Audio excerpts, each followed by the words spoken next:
If you love roller coasters even the slightest bit, then I'm thinking that you've heard of Cedar Point, or the thrill capital of the world. In today's video, I'm going to be doing a full experience and an ultimate review of Cedar Point. The first thing we did, we drove from Pennsylvania all the way to Ohio, which turned out to be an 8-hour drive. Which, yes, that drive was pretty dreadful, but I could definitely say that it was worth it. The first thing you'll see when you get even a little bit close to the park is signs saying Cedar Point all over the place. It's like a little trailer before you get to the park. You'll also see a bunch of hotels. There's Castaway Caves, there's Express Hotel, and you wouldn't see Hotel Breakers because that hotel is actually inside the park. Now the next thing you'll see is probably what makes this drive totally worth it. I mean, just take a look at it for yourself. You get a good view of Lake Erie, and you get a whole preview of rides before you even get to the park. I mean, just look at it. In this frame right here, you can see Top Thrill Dragster, you can see Millennium Force, you can see a little bit of Steel Vengeance, and so many more rides. Now, before we get farther into this video, I do want to go over Top Thrill Dragster, and yeah, I did not get to ride it because it was going over renovation for it now to be Top Thrill 2, which is now testing, so very exciting that it's testing now, but again, I did not get to ride it. I decided to stay at Hotel Breakers, which I'll talk about later in the video, but for a vague response, I can say that it was totally awesome.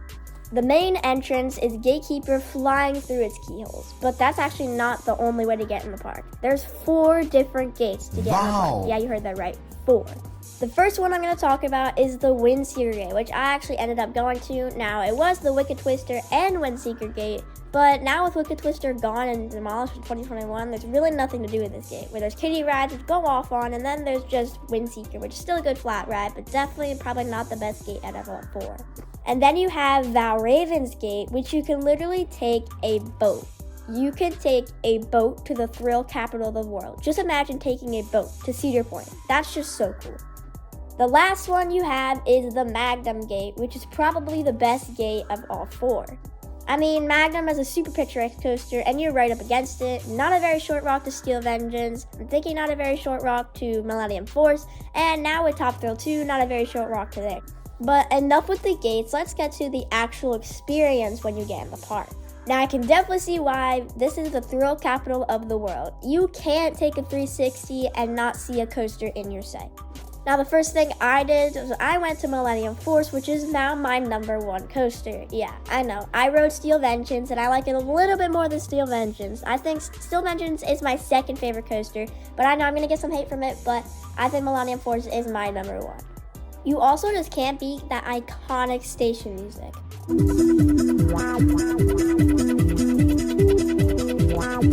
Music to my ears.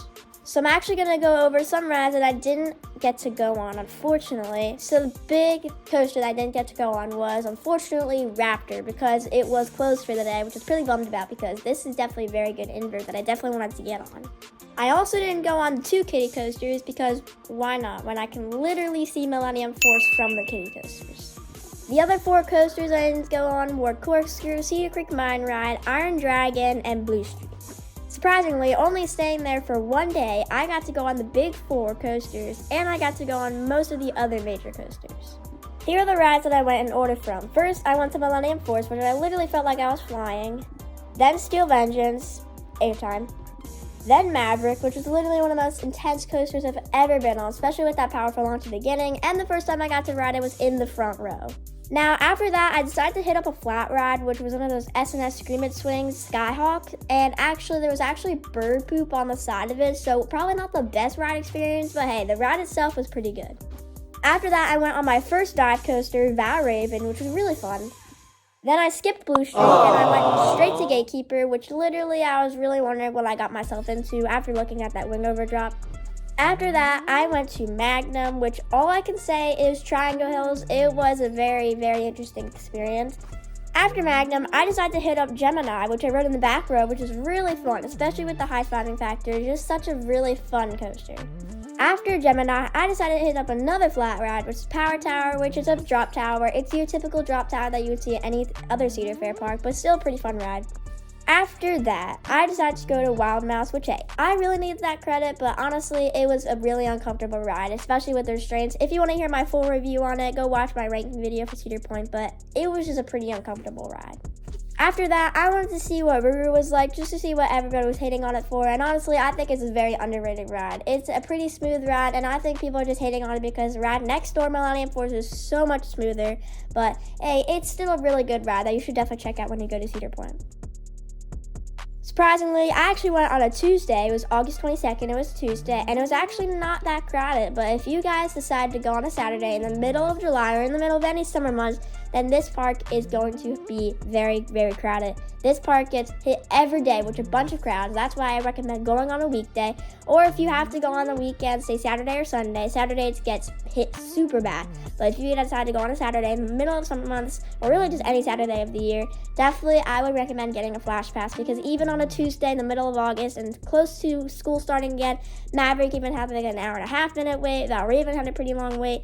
Surprisingly, Steel Vengeance didn't have a super long wait, but I would definitely recommend going on a weekday if you can, and if you can, then I would definitely recommend getting a flash pass. Now it's time to talk about the hotel that I went to, Hotel Breakers. Hey, it's a little pricey, but definitely this will improve your experience a ton. I can definitely say that I had a very equal amount of fun at the actual park and Hotel Breakers. It was just a very fun experience, a very nice hotel too. Definitely, if you plan on going to Cedar Point, then this is the best hotel to stay at. Staying at this hotel also gives you early entry, and I'm thinking that if you're a pass holder, you also get early entry, but since I'm not a pass holder because I live pretty much super far away from it, I live like 8 hours away from it, I don't have a pass, but it was definitely a very good advantage to get in the park way earlier than some of the other guests coming in. With 3 pools, many restaurant locations, and a whole arcade inside the hotel, this definitely made me want to come back.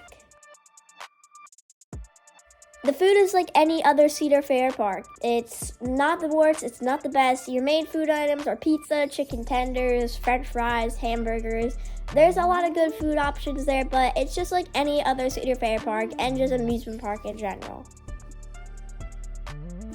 The operations are really, really good. Definitely probably the best operations that I've seen. Not trying to hate on my home park, Great Adventure, but probably better than Six Flags Great Adventure. But definitely very, very good operations if you're trying to get on these rides fast, because these operators will keep the line moving. Now, before rating the actual park, I'm going to rate all the coasters that I got to ride, and also I'll rate the flat rides as well, just because those are also some of the rides that I rode there. First up, we have Millennium Force, which I would give a 10 out of 10. Steel Vengeance, 10 out of 10. Maverick, 10 out of 10. You're going to see a lot of 10 out of 10s here. For Skyhawk, I would say that I would probably give it a 7.5 out of 10. Without the bird poop, I think that this ride is very, very fun, but it definitely did push it down my list a little bit more. I would give Valraven a 9 out of 10. Very good dive coaster, especially for being my first one. Gatekeeper, definitely 9 out of 10 as well. Definitely such a good coaster, especially with those keyholes, the wing over drop, and definitely just a very fun coaster I definitely want to get back on. Then we have Magnum, and again, Triangle Hills. It's a pretty good ride. I would say that's definitely not my favorite ride. Definitely a little bit lower in my list. I think that is pretty rough. Honestly, I think the Triangle Hills, they live up to the hype, and maybe a little bit too much because it is just raw airtime. If you like raw airtime, then that's your jam, but honestly, I don't really like that kind of airtime. I like smooth, floater, ejector, but a little bit too much ejector, I would say, but to each your own. But honestly, I think I would give Magnum probably a 6.5 out of 10, maybe a 7, but definitely still a pretty good ride, but definitely not my favorite. Gemini, I would probably give a 6.5 out of 10 as well. Definitely not as rough as Magnum, which is really funny because it's actually older than Magnum, but it's still a pretty good ride. I definitely like the high-fiving factor. Just a very fun coaster that they actually on Cedar Point's app, and they rate it as a thrill coaster, 5 for the thrill level. I would definitely not rate it that, but I guess if this is your first coaster, it's definitely a very good first coaster if it is end up being your first coaster, but again, I would probably rate this a 7 or a 6.5 out of 10. Then we did Power Tower, which I would say was a pretty fun ride. I would probably give it a 5 out of 10. Not a bad ride, just your typical drop tower that you would see at any other Cedar Fair or just amusement park. Then we did Wild Mouse, which honestly I would give maybe a 4 out of 10. I mean, it's a pretty good ride. It's a spinning coaster, new for 2023, but the restraints really ruined the ride for me. Then the last different coaster that we did was Rougarou. Honestly, I really like Rougarou. I would give it an 8 out of 10. Maybe people probably wouldn't agree with me with that, but honestly, I think it's a pretty underrated ride that you should definitely check out when you go to Cedar Point. Since I was only there for one day, I didn't get really any re-rides, especially on Steel Vengeance. I actually did get a re-ride on Millennium Force. I only went on 2. It was actually my first coaster of the trip and my last, so definitely a very good ride to end off with and start with. But definitely for future experience, I do want to let you guys know that if you guys, like I said in all my ranking videos, or just even mentioning Millennium Force, if you ride at night, you will get bugs on you. I explain it more in my ranking video, but just a little heads up for if you ride it at night, then just prepare for bugs. Now, my final rating for the thrill capital of the world, Cedar Point, is going to be a 10 out of 10. I really, really love this park. It is such a great park, especially with, it's a very good family-oriented park. Thrilling, of course, with Steel Vengeance, and now Top Thrill 2 coming in this year. Definitely just going to be such a good year for Cedar Point, especially with Top Thrill 2. But I am super excited to get back to Cedar Point this year if we end up going again. Like I said, this can be a pretty pricey trip if you choose to stay at Hotel Breakers, but it'll definitely improve your experience a ton. And I just had a super, super fun experience at Cedar Point. I definitely recommend going to Cedar Point. If you, like I said in the beginning of the video, if you love roller coasters, then you have to heard of Cedar Point. It's just such a good park that you have to go to. But with that being said, that is going to do it for my full experience and my ultimate review of Cedar Point. Like I said, it's such a good park. Definitely recommend going there. And if you can, on a weekday, but if you can't, if you go on a Saturday, then I definitely recommend getting a flash pass, because Cedar Point can get very, very crowded. But despite the crowds, it was such a good experience. But that is going to do for this video. I hope you guys enjoyed. If you did, make sure to like, comment, and subscribe. And I'll see you guys in the next one. Goodbye, guys.